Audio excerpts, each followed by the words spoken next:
ಇನ್ನು ಬಳ್ಳಾರಿಯಲ್ಲಿ ಬಾಣಂತಿಯರ ಸರಣಿ ಸಾವಿನ ಪ್ರಕರಣದ ವಿಚಾರಕ್ಕೆ ಸಂಬಂಧಪಟ್ಟಂತೆ 8 ತಿಂಗಳಲ್ಲಿ 23 ಬಾಣಂತಿಯರು ಕೊನೆಯುಸಿರೆಳೆದಿರೋದು ಜಿಲ್ಲಾಡಳಿತದ ಆಡಿಟ್ ರಿಪೋರ್ಟ್ ಬೆಚ್ಚಿ ಬೀಳಿಸ್ತಾ ಇದೆ.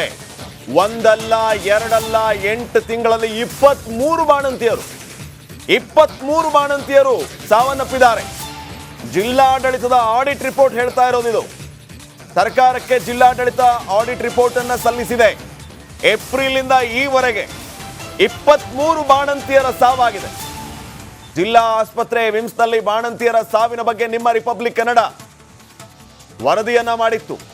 ಸರ್ಕಾರ ಎಚ್ಚೆತ್ತುಕೊಂಡು ಅಲ್ಲಿ ಏನೇನು ಆಗಬೇಕು ಅನ್ನೋದ್ರ ಬಗ್ಗೆ ಮಾತಾಡಿತ್ತು. ಈಗ ಬಳ್ಳಾರಿ ಜಿಲ್ಲಾಧಿಕಾರಿ ಪ್ರಶಾಂತ್ ಕುಮಾರ್ ಈ ಬಗ್ಗೆ ಮಾಹಿತಿಯನ್ನ ನೀಡಿದ್ದಾರೆ. ನೋಡೋಣ ಅವ್ರು ಏನು ಹೇಳಿದ್ದಾರೆ ಅಂತ. ಡಿಸ್ಟ್ರಿಕ್ಟ್ ಹಾಸ್ಪಿಟಲ್ ಅಲ್ಲಿ ಅವರು ಡೆಲಿವರಿ ಮಾಡಿಲ್ಲ. ಅವ್ರಿಗೆ ಈ ರೀನಲ್ ಲ್ಯಾಕ್ಟೇಟ್ ಪ್ರಕರಣಕ್ಕೆ ಸಂಬಂಧ ಇಲ್ಲ. ಅವರು ಗುಡೇಕೋಟೆ PHC ಅಲ್ಲಿ ಹೆಲ್ತ್ ತಪಾಸಣೆ ಆಗ್ತಿತ್ತು. ಅವ್ರಿಗೆ ಹಿಂದಿನ 10 ದಿವಸದಿಂದ ಜ್ವರ ಇದ್ದಂತೆ. ಅವರು ವಿಮ್ಸ್ ಅಲ್ಲಿ ಬಂದ ಮೇಲೆ ಅವರು ಡೆಲಿವರಿ ಮಾಡಿಸಿದ್ಮೇಲೆ ಅವ್ರಿಗೆ ಎಕ್ಸೆಸಿವ್ ಬ್ಲೀಡಿಂಗ್ ಆಗಿ ಅವರು ತೀರ್ಕೊಂಡಿದ್ದಾರೆ. ಅವ್ರಿಗೆ ರೀನಲ್ ಲ್ಯಾಕ್ಟೇಟ್ ಪ್ರಕರಣಕ್ಕೆ ಸಂಬಂಧ ಇಲ್ಲ. ಹಾಗಾಗಿ ಅವ್ರಿಗೆ ಈ 5 ಪ್ರಕರಣಕ್ಕೆ ಅದಕ್ಕೆ ಲಿಂಕ್ ಮಾಡಿಲ್ಲ. ಯಾಕಂದ್ರೆ ಅದು ತನಿಖೆ ಮಾಡ್ರಿ ಅಂತ ಹೇಳಿ ಸರ್ ನಿಮ್ಮ ನೇತೃತ್ವದಾಗ ಅದನ್ನ ಸರ್ಕಾರ ಅರೆಸ್ಟ್ ಮಾಡಿತ್ತು. ಮಹಾಲಕ್ಷ್ಮಿ ಪ್ರಕರಣದ್ದು ಆಕ್ಚುಲಿ ತಮಗೆ ಹೇಳಬೇಕಾದ್ರೆ ಪ್ರತಿ ಒಂದು ಮಟರ್ನಲ್ ಡೆತ್ಗೆ ಜಿಲ್ಲಾಧಿಕಾರಿ ಹಂತದಲ್ಲಿ ಡೆತ್ ಆಡಿಟ್ ಆಗುತ್ತೆ ಪ್ರತಿ ತಿಂಗಳ. ಜೊತೆಗೆ ಇವಾಗ ಹೆಲ್ತ್ ಡಿಪಾರ್ಟ್ಮೆಂಟ್ ಇಂದ ಕೂಡ ಈ ವರ್ಷ ಎಷ್ಟು ಮಟರ್ನಲ್ ಡೆತ್ ಆಗಿದೆ ಪ್ರತಿ ಒಂದಕ್ಕೂ ಅವರು ಕೂಡ ಡೆತ್ ಆಡಿಟ್ ಮಾಡ್ತಿದ್ದಾರೆ. ಸೊ ಇದು ಈ 3 ರೀತಿ ಇರುತ್ತೆ. ನಮ್ಮ ಜಿಲ್ಲೆಯಿಂದನೇ ಬರ್ತಕ್ಕಂಥ ಕೇಸಸ್ಗೆ ಒಂದು ಸೆಪರೇಟ್ ಕ್ಯಾಟಗರಿ. ಇನ್ನಷ್ಟು ಅಪ್ಡೇಟ್ಸ್ ಅನ್ನ ಕೊಡ್ತಾರೆ ಪ್ರತಿನಿಧಿ ರೇಣುಕಾರಾಧ್ಯ ಈಗ ಫೋನ್ ಸಂಪರ್ಕದಲ್ಲಿ. ರೇಣುಕಾರಾಧ್ಯ, ಜಿಲ್ಲಾಡಳಿತ ಕೊಟ್ಟಿರುವ ಆಡಿಟ್ ರಿಪೋರ್ಟ್ ನಲ್ಲಿ ಎಲ್ಲಾ ವಿಚಾರಗಳು ಪ್ರಸ್ತಾಪ ಆಗಿರೋದು, ಏನೆಲ್ಲ ಅಪ್ಡೇಟ್ಸ್ ಕೊಡ್ತೀರಿ ಈ ಬಗ್ಗೆ? ಶ್ರೀಪದ್, ಬಳ್ಳಾರಿಯಲ್ಲಿ ಸರಣಿ ಸಾವು ಏನು ಬಾಣಂತಿಯರ ಸರಣಿ ಸಾವು ಆಗ್ತಾ ಇತ್ತು. ಈ ಒಂದು ಹಿನ್ನೆಲೆಯಲ್ಲಿ ಸರ್ಕಾರ ಬಳ್ಳಾರಿಯ ಅಂದ್ರೆ ಎಂಟೈರ್ ಬಳ್ಳಾರಿ ಜಿಲ್ಲೆಯಲ್ಲಿ ಇಲ್ಲಿವರೆಗೂ ಅಂದ್ರೆ 2024ರಲ್ಲಿ ಏಪ್ರಿಲ್ ಇಂದ ಇಲ್ಲಿವರೆಗೂ ಎಷ್ಟು ಸಾವಾಗಿದೆ ಅನ್ನೋದ್ರ ಬಗ್ಗೆ ಒಂದು ಆಡಿಟ್ ರಿಪೋರ್ಟ್ ಅನ್ನ ಕೇಳಿತ್ತು. ಆ ಸರ್ಕಾರಕ್ಕೆ ಏನು ಜಿಲ್ಲಾಡಳಿತ ಸಲ್ಲಿಸಿರ್ತಕ್ಕಂಥ ಆಡಿಟ್ ರಿಪೋರ್ಟ್ ಅನ್ನ ನೋಡಿದಾಗ ನಿಜಕ್ಕೂ ಎಲ್ಲರೂ ಕೂಡ ಬೆಚ್ಚಿ ಬೀಳ್ತಕ್ಕಂಥ ಅಂಶ ಅಲ್ಲಿ ಹೊರಬಿದ್ದಿರ್ತಕ್ಕಂಥದ್ದು. ಯಾಕಂದ್ರೆ ಏಪ್ರಿಲ್ ಇಂದ ಇಲ್ಲಿವರೆಗೂ ಅಂದ್ರೆ ಕೇವಲ 8 ತಿಂಗಳ ಅವಧಿಯಲ್ಲಿ 23 ಜನ ಬಾಣಂತಿಯರು ಸಾವಿಗೀಡಾಗಿದ್ದಾರೆ. ಈ ಸಾವಿಗೆ ನಿಖರವಾದ ಕಾರಣ ಇಲ್ಲಿಯವರೆಗೂ ಕೂಡ ಕಂಡು ಬಂದಿಲ್ಲ. ಆದ್ರೆ ಜಿಲ್ಲಾಡಳಿತ ಹೇಳ್ತಾ ಇರ್ತಕ್ಕಂಥದ್ದು ಏನಂದ್ರೆ ಸಾಕಷ್ಟು ಬಾಣಂತಿಯರಲ್ಲಿ ಅಪೌಷ್ಟಿಕತೆ ಇದೆ, ಮತ್ತೆ ಅನಿಮಿಯಾದಂತ ಸಮಸ್ಯೆಗಳು ಕೂಡ ಕಾಣ್ತಾ ಇರ್ತಕ್ಕಂಥ ಹಿನ್ನೆಲೆಯಲ್ಲಿ ಈ ರೀತಿಯಾಗಿ ಸಾವುಗಳು ಆಗ್ತವೆ ಅಂತ ಹೇಳ್ತಾ ಇದ್ರು ಕೂಡ ಸರ್ಕಾರದಿಂದ ಸಾಕಷ್ಟು ಯೋಜನೆಗಳು ಬರ್ತಾ ಇರ್ತಕ್ಕಂಥದ್ದು. ಮಾತೃಪೂರ್ಣ ಯೋಜನೆ ಆಗಿರ್ಬೋದು, ಬೇರೆ ಬೇರೆ ಯೋಜನೆ ಮೂಲಕ ಏನು ಗರ್ಭಿಣಿಯರಿಗೆ ಹಲವಾರು ಪೌಷ್ಟಿಕ ಆಹಾರವನ್ನು ಕೂಡ ಸರಬರಾಜು ಮಾಡ್ತಿದ್ರು ಕೂಡ ಯಾಕೆ ಇಷ್ಟೊಂದು ಮಟ್ಟದಲ್ಲಿ ಬಾಣಂತಿಯರು ಸಾವಿಗೀಡಾಗ್ತಿದ್ದಾರೆ, ಜೊತೆಗೆ ಗರ್ಭಿಣಿಯರು ಕೂಡ ಸಾವಿಗೀಡಾಗ್ತಾ ಇರ್ತಕ್ಕಂಥದ್ದು. ಬೇರೆ ಜಿಲ್ಲೆಗಳಿಗೆ ಹೋಲಿಕೆ ಮಾಡಿದ್ರೆ ಬಳ್ಳಾರಿಯಲ್ಲಿ ಸಾಕಷ್ಟು ಪ್ರಮಾಣದಲ್ಲಿ ಬಾಣಂತಿಯರು ಮತ್ತು ಗರ್ಭಿಣಿಯರು ಸಾವಿಗೀಡಾಗ್ತಾ ಇದ್ದಾರೆ. ಹೀಗಾಗಿ ಈ ಬಗ್ಗೆ ಸರ್ಕಾರ ಗಂಭೀರವಾಗಿ ಒಂದು ಪರಿಶೀಲನೆಯನ್ನ ಮಾಡಬೇಕಾಗುತ್ತೆ. ಜೊತೆಗೆ ಬಾಣಂತಿಯರು ಸಾವಿಗೀಡಾಗದಂತೆ, ಜೊತೆ ಗರ್ಭಿಣಿಯರು ಸಾವಿಗೀಡಾಗದಂತೆ ಇನ್ನೊಂದು ಕಡೆಗೆ ಶಿಶುಗಳ ಪ್ರಮಾಣವು ಕೂಡ ಅಂದ್ರೆ ಮರಣ ಪ್ರಮಾಣವು ಕೂಡ ಹೆಚ್ಚಾಗ್ತಾ ಇರ್ತಕ್ಕಂಥ ಹಿನ್ನೆಲೆಯಲ್ಲಿ ಇವುಗಳ ಬಗ್ಗೆ ಸರ್ಕಾರ ಗಂಭೀರವಾಗಿ ಪರಿಗಣಿಸಿ ವಿಶೇಷವಾದ ಯೋಜನೆಯನ್ನ ರೂಪಿಸಬೇಕಾಗುತ್ತೆ.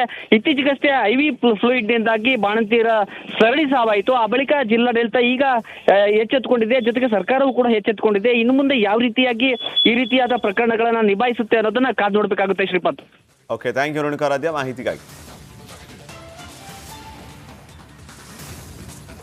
ಇನ್ನು ಬಳ್ಳಾರಿಯಲ್ಲಿ ಬಾಣಂತಿಯರ ಸರಣಿ ಸಾವಿನ ಪ್ರಕರಣದ ವಿಚಾರಕ್ಕೆ ಸಂಬಂಧಪಟ್ಟಂತೆ 8 ತಿಂಗಳಲ್ಲಿ 23 ಬಾಣಂತಿಯರು ಕೊನೆಯುಸಿರೆಳೆದಿರೋದು ಜಿಲ್ಲಾಡಳಿತದ ಆಡಿಟ್ ರಿಪೋರ್ಟ್ ಬೆಚ್ಚಿ ಬೀಳಿಸ್ತಾ ಇದೆ.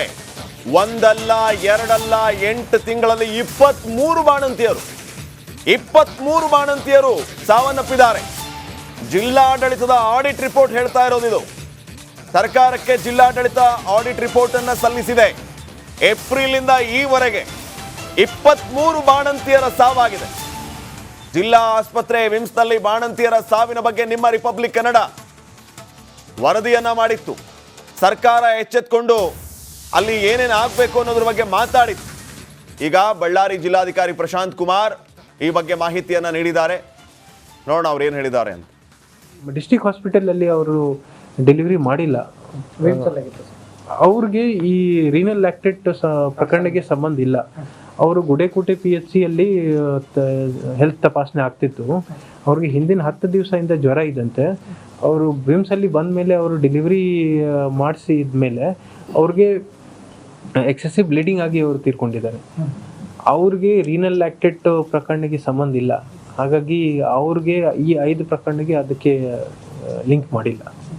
ಯಾಕಂದ್ರೆ ಅದು ತನಿಖೆ ಮಾಡ್ರಿ ಅಂತ ಹೇಳಿ ಸರ್ ನಿಮ್ಮ ನೇತೃತ್ವದಾಗ ಅದನ್ನ ಸರ್ಕಾರ ಅರೆಸ್ಟ್ ಮಾಡಿತ್ತು. ಮಹಾಲಕ್ಷ್ಮಿ ಪ್ರಕರಣದ್ದು ಆ್ಯಕ್ಚುಲಿ ತಮಗೆ ಹೇಳಬೇಕಾದ್ರೆ ಪ್ರತಿಯೊಂದು ಮಟರ್ನಲ್ ಡೆತ್ಗೆ ಜಿಲ್ಲಾಧಿಕಾರಿ ಹಂತದಲ್ಲಿ ಡೆತ್ ಆಡಿಟ್ ಆಗುತ್ತೆ ಪ್ರತಿ ತಿಂಗಳ. ಜೊತೆಗೆ ಇವಾಗ ಹೆಲ್ತ್ ಡಿಪಾರ್ಟ್ಮೆಂಟಿಂದ ಕೂಡ ಈ ವರ್ಷ ಎಷ್ಟು ಮಟರ್ನಲ್ ಡೆತ್ ಆಗಿದೆ ಪ್ರತಿಯೊಂದಕ್ಕೂ ಅವರು ಕೂಡ ಡೆತ್ ಆಡಿಟ್ ಮಾಡ್ತಿದ್ದಾರೆ. ಸೊ ಇದು ಈ 3 ರೀತಿ ಇರುತ್ತೆ. ನಮ್ಮ ಜಿಲ್ಲೆಯಿಂದನೇ ಬರ್ತಕ್ಕಂಥ ಕೇಸಸ್ಗೆ ಒಂದು ಸೆಪರೇಟ್ ಕ್ಯಾಟಗರಿ.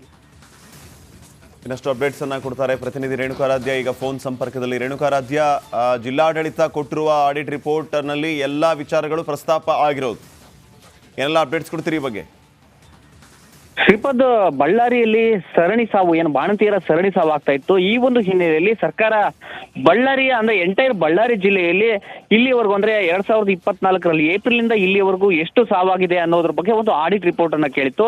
ಆ ಸರ್ಕಾರಕ್ಕೆ ಏನು ಜಿಲ್ಲಾಡಳಿತ ಸಲ್ಲಿಸಿರ್ತಕ್ಕಂಥ ಆಡಿಟ್ ರಿಪೋರ್ಟ್ ಅನ್ನ ನೋಡಿದಾಗ ನಿಜಕ್ಕೂ ಎಲ್ಲರೂ ಕೂಡ ಬೆಚ್ಚಿ ಬೀಳ್ತಕ್ಕಂಥ ಅಂಶ ಅಲ್ಲಿ ಹೊರಬಿದ್ದಿರ್ತಕ್ಕಂಥದ್ದು. ಯಾಕಂದ್ರೆ ಏಪ್ರಿಲ್ ಇಲ್ಲಿವರೆಗೂ ಅಂದ್ರೆ ಕೇವಲ 8 ತಿಂಗಳ ಅವಧಿಯಲ್ಲಿ 23 ಜನ ಬಾಣಂತಿಯರು ಸಾವಿಗೀಡಾಗಿದ್ದಾರೆ. ಈ ಸಾವಿಗೆ ನಿಖರವಾದ ಕಾರಣ ಇಲ್ಲಿಯವರೆಗೂ ಕೂಡ ಕಂಡು ಬಂದಿಲ್ಲ. ಆದ್ರೆ ಜಿಲ್ಲಾಡಳಿತ ಹೇಳ್ತಾ ಇರ್ತಕ್ಕಂಥದ್ದು ಏನಂದ್ರೆ ಸಾಕಷ್ಟು ಬಾಣಂತಿಯರಲ್ಲಿ ಅಪೌಷ್ಟಿಕತೆ ಇದೆ, ಮತ್ತೆ ಅನಿಮಿಯಾದಂತ ಸಮಸ್ಯೆಗಳು ಕೂಡ ಕಾಣ್ತಾ ಇರ್ತಕ್ಕಂಥ ಹಿನ್ನೆಲೆಯಲ್ಲಿ ಈ ರೀತಿಯಾಗಿ ಸಾವುಗಳು ಆಗ್ತವೆ ಅಂತ ಹೇಳ್ತಾ ಇದ್ರು ಕೂಡ ಸರ್ಕಾರದಿಂದ ಸಾಕಷ್ಟು ಯೋಜನೆಗಳು ಬರ್ತಾ ಇರ್ತಕ್ಕಂಥದ್ದು.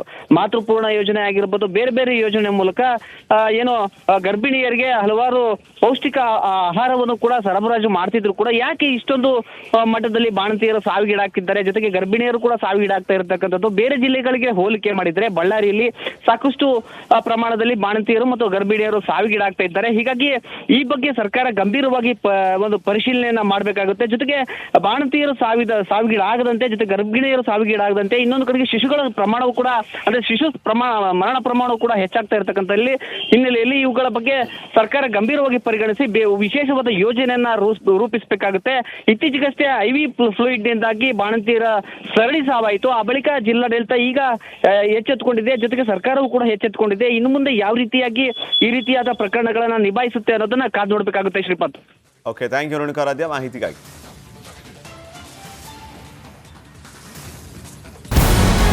ನಮಸ್ಕಾರ, ಕರ್ನಾಟಕ ಪ್ರೈಮ್ ಟೈಮ್ಗೆ ಸ್ವಾಗತ.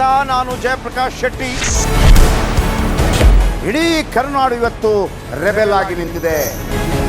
ಈ ಹಗರಣಗಳನ್ನು ಸದನದಲ್ಲಿ ಪ್ರಸ್ತಾಪ ಮಾಡಲು ಕೂಡ ಕಾಂಗ್ರೆಸ್ ಹಿಂದೇಟು ಹಾಕಿದ್ದೇಕೆ? ನಿಮ್ಗೆ ಸಂಬಳ ಅದಕ್ಕೆ, ನಿಮಗೆ ವಾಹನ ಅದಕ್ಕೆ, ನಿಮಗೆ ವೆಪನ್ ಅದಕ್ಕೆ, ನೀವು ಅದನ್ನು ಸೆರೆ ಹಿಡಬೇಕಾಗಿತ್ತು. ನೀವು ವಿದ್ಯುತ್ ಬರ ಇದೆ ಅಂತ ಹೇಳ್ತಾ ಇದ್ದೀರಿ, ಎಲ್ಲಿ ಬರ ಇದೆ ನೀವು ಹೇಳಬೇಕು. ಪಾಕಿಸ್ತಾನ್ ಆಕ್ಯುಪೈಡ್ ಕಾಶ್ಮೀರ್ ಅದು ಎಂದೆಂದಿಗೂ ನಮ್ಮದು. 40 ಮೆಷಿನ್ಗಳು ತಂದಿತ್ತು ನೋಟ್ ಎಣಿಸುವುದಕ್ಕೆ, ಅದೇ ಹಾಳಾಯಿತು. ಮಥುರಾದ ಗಲಾಟೆ ಇದೆಯಲ್ಲ, ಅದು ಸ್ಥಳೀಯವಾಗಿ ಕೂತು ಪರಿಹರಿಸಬಹುದಾದಂಥ ಕಾನೂನಿದೆ. ಗ್ಯಾರಂಟಿ ಯೋಜನೆಯಿಂದ ನಷ್ಟ ಆಗಿದೆ, ಲಾಭ ಆಗಿದೆ, ದಯವಿಟ್ಟು ಹೇಳಿ. Dawood Ibrahim most wanted criminal ಯಾವಾಗಾದ ಅಂದರೆ ಇಲ್ಲಿ ತನಕ ಭಾರತ ದೇಶದಲ್ಲಿ ಓರ್ವ ದಲಿತ ಪ್ರಧಾನಿಯಾದಂಥ ಇತಿಹಾಸವೇ ಇಲ್ಲ. ರಿಪಬ್ಲಿಕ್ ವರ್ಲ್ಡ್ ಆಪ್ ಇದು ಕೇವಲ ಅಪ್ಲಿಕೇಶನ್ ಅಲ್ಲ, ಸಮಗ್ರ ಸುದ್ದಿಗಳ ಸಂಪರ್ಕ ಮಾರ್ಗಕ್ಕೆ ಕ್ರಾಂತಿಕಾರಿ ಬದಲಾವಣೆ. ರಿಪಬ್ಲಿಕ್ ವರ್ಲ್ಡ್ ಆಪ್ ಕೇವಲ ಸುದ್ದಿ ಅಪ್ಲಿಕೇಶನ್ ಅನ್ನ ಪರಿಚಯ ಮಾಡ್ತಾ ಇಲ್ಲ, ಬದಲಾಗಿ ಡಿಜಿಟಲ್ ಸುದ್ದಿ ಬಳಕೆಯ ಹೊಸ ಯುಗಕ್ಕೆ ನಾಂದಿ ಹಾಡ್ತಾ ಇದೆ. ಇದೊಂದು ಬ್ರೇಕಿಂಗ್ ನ್ಯೂಸ್, ಪ್ರಭಾವಶಾಲಿ ಕಾರ್ಯಕ್ರಮಗಳಿಗೆ ಗಟ್ಟಿಯಾದ ವೇದಿಕೆ. ರಿಪಬ್ಲಿಕ್ ವರ್ಲ್ಡ್ ಅಪ್ಲಿಕೇಶನ್ ಈಗ ಲೈವ್ ಆಗಿದೆ. ಗೂಗಲ್ ಪ್ಲೇ ಸ್ಟೋರ್ ಮತ್ತು ಆಪಲ್ ಆಪ್ ಸ್ಟೋರ್ ಎರಡರಲ್ಲೂ ಲಭ್ಯವಿದೆ. ಈಗಲೇ ಡೌನ್ಲೋಡ್ ಮಾಡಿ.